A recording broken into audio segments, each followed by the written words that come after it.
All right, ready to dive in. Today we're exploring the work of Bert Blevins. Oh, yeah, I am. He's a tech entrepreneur who's not just building chatbots, but also really deep into cybersecurity. Yeah. So we've got his website, I Build Chatbots, Okay. and a bunch of his cybersecurity videos from YouTube. Interesting combination. Right. Yeah. Trying to see what we can learn about how both of those fields are changing. Okay. So let's start with chatbots. Okay. Bert's website really gets into how to build them, and it's not just like you just put together some Yeah. automated responses. No. There's some real tech involved. Oh, absolutely. The sophistication of creating a chatbot that's engaging Right. and actually works, it's amazing. Yeah. Developers are using machine learning and natural language processing. Okay. I mean, they're training these bots to understand and respond Right. to us, Yeah. naturally. So break it down for me. Right. Explain it to me like I'm 5. How does that actually work? So NLP models are given tons and tons of data, Okay. and that lets them learn how language works Right. and figure out what the user is actually trying to say. Uh-huh. It's kind of like how we teach kids to talk. Oh. We just let them hear thousands of conversations and Right. they pick it up. And the more data. Yeah, and so Yeah. the more data the models get, the better their responses are. So it's not just like pre-programmed responses. No, it's not just, it's learning to think on its feet. Yeah. Okay. Yeah. So we've got these increasingly complex chatbots, but then we've got Bert Blevins, Right. and he's got this impressive background. Yeah, he does. MBA, tons of certifications, even an adjunct professor. He knows his stuff. He's not just messing around in tech. No, he's got a deep understanding Right. of the theory and how it works in practice. And that comes across in his work, Yes, definitely. especially the cybersecurity stuff. Yeah, for sure. So going from building chatbots to Right. diving deep into security, Yeah. what's the connection? Well, if you look at his work, Okay. there's this theme of information architecture. It's all about how info is organized and secured. Right. And so naturally, that goes into cybersecurity, especially with collaboration platforms and secure data storage, Okay. and even blockchain tech. So it's all connected. Yeah. He's building these digital entities, but also thinking about how to protect them. Right. From the ground up. Yeah.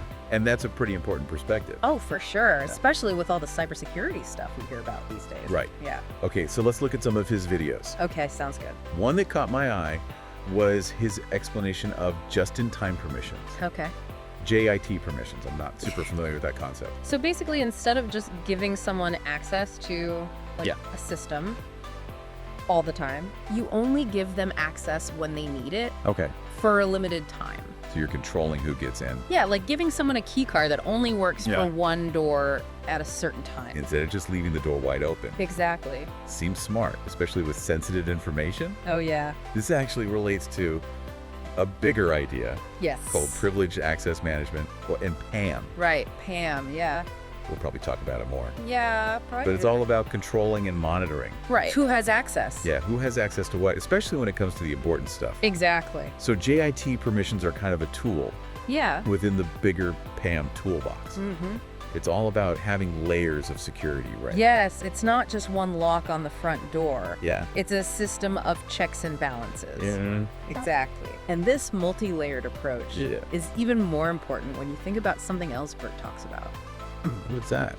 It's unlimited admin mode. Unlimited admin mode, which sounds kind of counterintuitive, right? Yeah, unlimited access and security. Yeah, those words don't really go together, Right. especially with system admin stuff. Yeah, so how can that be secure? Right. Well, that's what's so cool about Delinia's approach, and Bert explains it Okay. in his video. Okay. It's not really unrestricted access. Yeah. It's about giving admins what they need to do their jobs Okay. without roadblocks, but still keeping things controlled. So it's like giving them the master key, Right. but with a log of who used it Yeah, exactly. and when and what they used. And that's all about balance Yeah, between letting admins work and Right. keeping things secure. because sometimes they need that level of access to Yeah, troubleshoot problems. right, exactly. But every action is Yeah. tracked and monitored. Okay, so we've got these concepts like JIT permissions Yeah. and this approach to admin access. Okay. But then he also gets into the really specific stuff. Oh, like what? Like he's got a tutorial on how to rotate passwords in Red Hat Linux. Okay. Yeah. Why is that so important? Yeah, I mean, we all know we should change our passwords. Yeah, we should. But what makes it so important in Linux? It's all about risk. In Linux, lots of users have different levels of access. So rotating passwords becomes really important. Okay. It's like changing the locks on your house. Right. Just to be safe. Even if you haven't seen anything suspicious. Exactly. So even if someone cracks a password, right.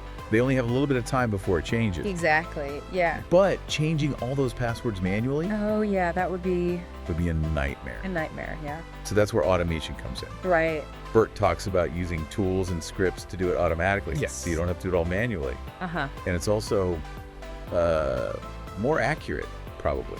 Yeah, less room for error. So it's not just about having strong passwords. No. It's about managing them well. Exactly. Using tech to our advantage. Yeah. Proactive, but also practical. Yeah, I like that. And that focus on practical security Right. goes in his video about OAuth, OTP MFA, Okay.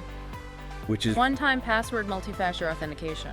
yeah, it's a mouthful. It is a mouthful. But it's becoming really important. Oh, it really is. And I've heard of it, but I'm not really sure how it works. Sure, so it adds an extra layer of protection. Okay. You're not just using your password, something you know. Right. You're also using something you have, like your phone. Mm-hmm. So even if someone gets your password, Okay. they can't get into your account Right. without that second thing. Okay, so it's like 2 locks on the door. Yeah, exactly. But how does the one-time password part work? So that's where the OTP part comes in. Okay. Oath is a standard for making these passwords that Okay. are only good once. Okay. And OTP just stands for one-time password. Yeah. So you use an app on your phone or some other device Uh-huh. to make a unique code Okay. that only works for like 30 seconds. Oh, so it's constantly changing. Yeah, Yeah, exactly. that makes it really hard to steal. It does. Right. Yeah. Even if they're watching your connection. Makes it much harder. Okay. And Bert shows you how to set this up. Right. And really stresses how it can protect you. Right. Especially for important accounts. Like email and banking and stuff. Yeah, exactly. All right, so we've talked about controlling access with JIT permissions. This unlimited admin mode thing, Right. password rotation, and MFA. Right. It's all about preventing stuff, right? Yes, it is. What about finding threats that are already there? Good point. It's not just about building walls. Right. It's also about knowing where the weak spots are. And that's where his video on cloud security threats comes in. Yes. And he talks about cloud identity discovery. Okay. I don't really know Yeah. what that is. So it's basically about finding risks and vulnerabilities in cloud environments. Okay. Especially focusing on users and permissions.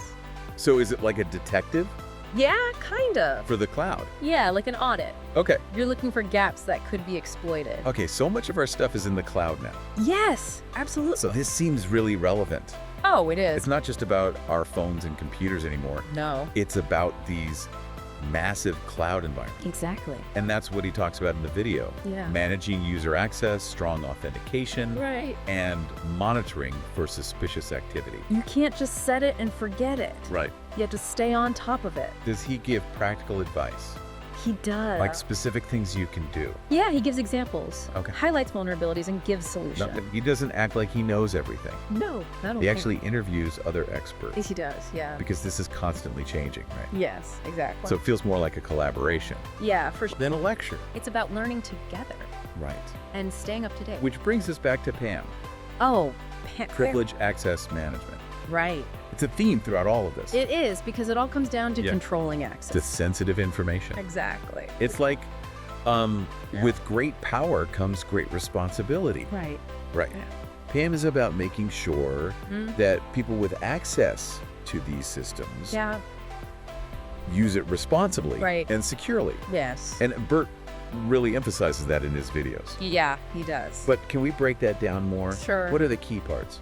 So he talks about credential management, Okay. session monitoring, and access policies. Okay. Remember JIT permissions? Yeah. That's actually part of PAM. Oh, wait. Okay, it all fits together. So JOT permissions are part of this PAM framework. Yes, And they work together to make things more secure. exactly. But what does credential management mean? It's all about managing the keys to the kingdom. Okay. Passwords, tokens, API keys, anything that lets you in. To sensitive stuff. Yeah. PAM solutions usually keep those safe, Right. rotate them often, Right. and make sure only the right people Yeah, the right people have access. have access. It's like a super secure vault for your digital keys. And session monitoring. So that's keeping an eye on things in real time. Okay. PAM can track what users do, watch connections, Okay. even record sessions. So there's a record of everything. Yeah, exactly. Who did what, when, and from where. It's like security cameras for your digital stuff. Makes it hard to hide bad behavior. Yes, it does. So you're not just preventing access. Right. You're also watching what's happening inside Yeah. and then access policies. So those are the rules. Okay. Who can access what, when, and for how long? They might say you can only access this during work hours Okay. from certain locations, Oh. or you need to use MFA. So it's like setting boundaries Yes, it is. and making sure everyone follows them, Yeah. no matter who they are. Right. It's not about trusting people. Yeah. It's about rules Okay. that everyone has to follow. And that's what's cool about PAM. Yeah. It's not just hoping for the best. Right. It's a structured way to make things secure. Exactly. Okay, so we started with building chatbots, Right. and now we're talking about cybersecurity, Yeah. from passwords to PAM. But how do these two things That's a great question. actually relate? It's becoming more important Right. as chatbots get more sophisticated. Right, because they're not just novelties anymore. Yeah. They're part of our lives, They are. which means they could be targets. Yes. Oh, that's scary. Yeah. So it's not just about protecting the chatbot itself. No, it's about the data. It's about all the stuff it's connected to. and the systems. Yeah. Yeah. Like, imagine someone takes control of a chatbot Uh-huh. that's used for customer service Right. or finances or healthcare. Oh, the damage would be. That could be really bad. Yeah. And that's where cybersecurity comes in. Yes, it's crucial. Okay, so how can those things, like JIT permissions Okay. and PAM, Yeah.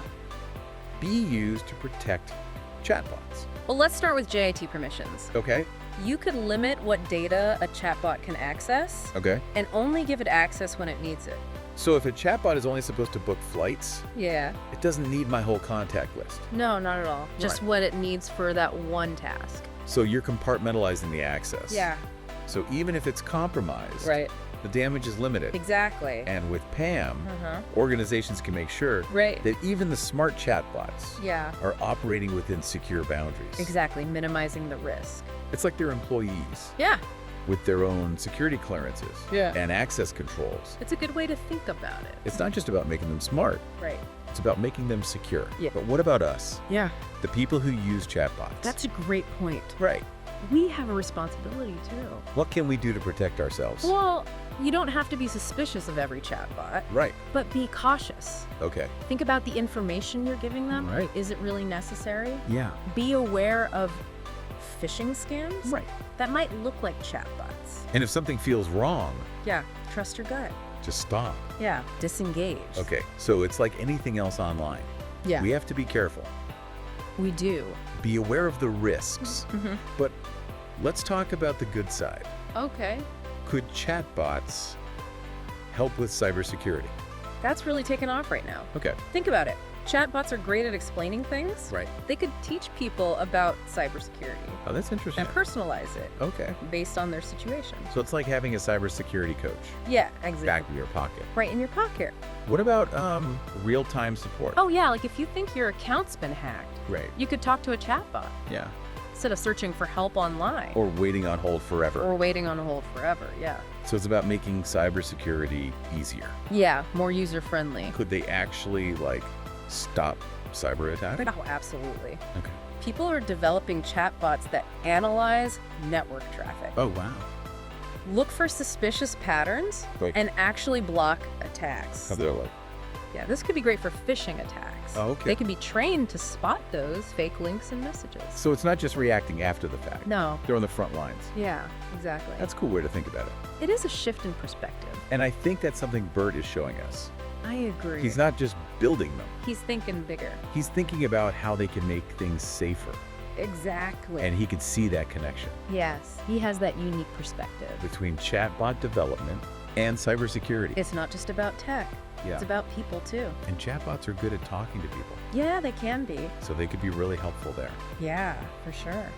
Okay, so we've talked about chatbots, cybersecurity, Right. and how they're coming together. Yes. It's been a really interesting conversation. What has? We've covered a lot, We have. from the technical details Yeah. to the bigger picture stuff. How it affects our lives. But like with any new tech, Yeah. there are risks.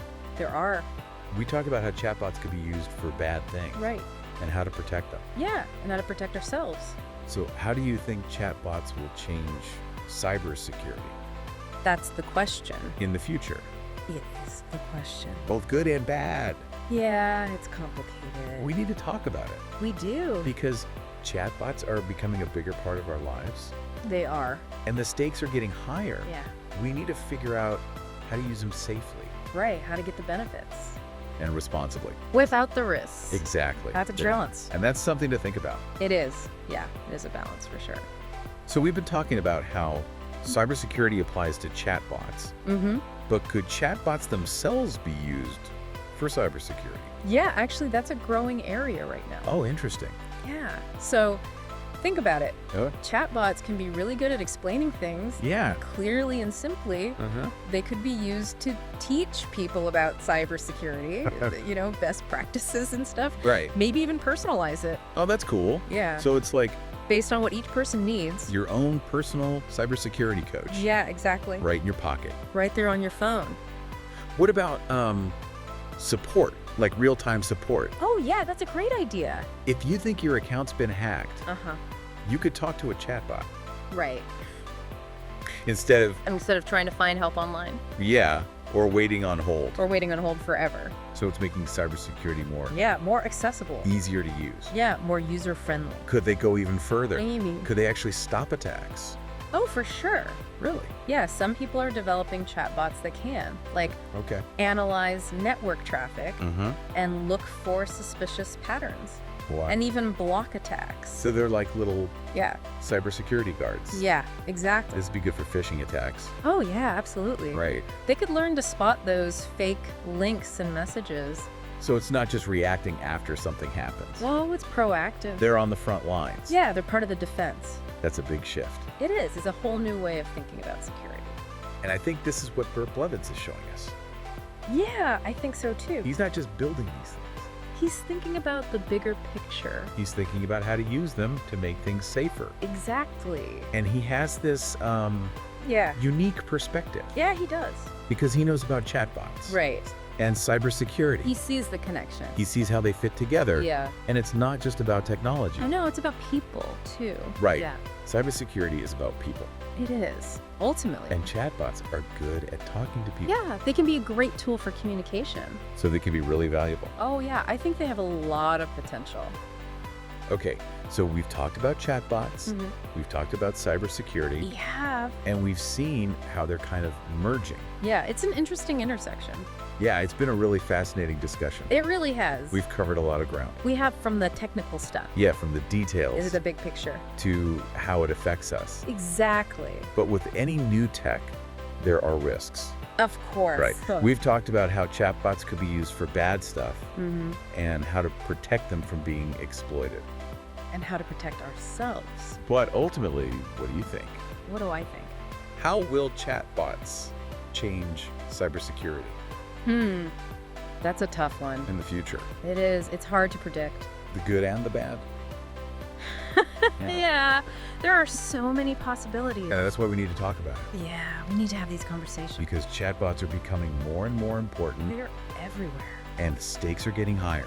Absolutely. So we have to figure out how to use them safely. Yes, and responsibly. We need to find that balance, I agree. That's the key. innovation and responsibility. Yeah, find that sweet spot.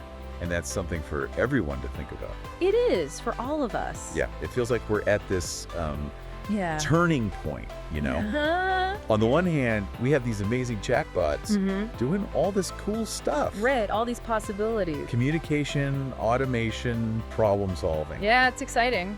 But then, like we talked about, Yeah. they also create new cybersecurity problems. You're right. The more advanced they get, Right. the bigger the target that I'm becomes. done. It's like It's like an arms race. yeah, an arms race. As we make them better, Right. the bad guys are trying to figure out how to break them. So we have to think about both sides. We do. We can't just focus on the good stuff. So what can we do? as users. Yeah, as regular people. I think the most important thing is to be informed Okay. and to be proactive. So like learn the basics. Yeah, how do chatbots work? Right. What are the risks? And be careful about what information you give. Yeah, just like you would with any website or app. Trust but verify. Right. Exactly. Don't just assume a chatbot is safe. Do your research. Ask questions. Look for red flags. Yeah, if something seems off, don't use it. Okay, that makes sense. It's better to be safe than sorry. What about governments? Oh, that's a tricky one. What role should they play Some people think we need regulations. to make sure chatbots are built responsibly? Yeah, to protect people. But others think that would slow down innovation. Right, too much government could stifle creativity. It's hard to find the right balance. It is. We want to encourage new ideas, Right. but we also need to keep people safe. Maybe there's a middle ground. Maybe, like industry standards, Okay. ethical guidelines, things like that. Something that encourages good behavior. Yeah, without being too restrictive. We need to figure this out soon. We do. Things are moving fast. Technology never slows down. Nope, it just keeps going. So as we move forward, Yeah, we have to keep security in mind. security and ethics. Right. Make sure chatbots help people. Not hurt them. Yeah, that's a good way to put it. I think so. Well, this has been a really interesting deep dive. It has. I've learned a lot. We've explored a lot of different ideas We have, from the technical stuff to the bigger picture. to how it affects us all. And I think we've shown how important it is Yeah. to be informed and proactive To think critically about these new technologies. and to stay engaged. Right, because the digital world is constantly changing. Always evolving. So stay curious Stay informed. and stay secure.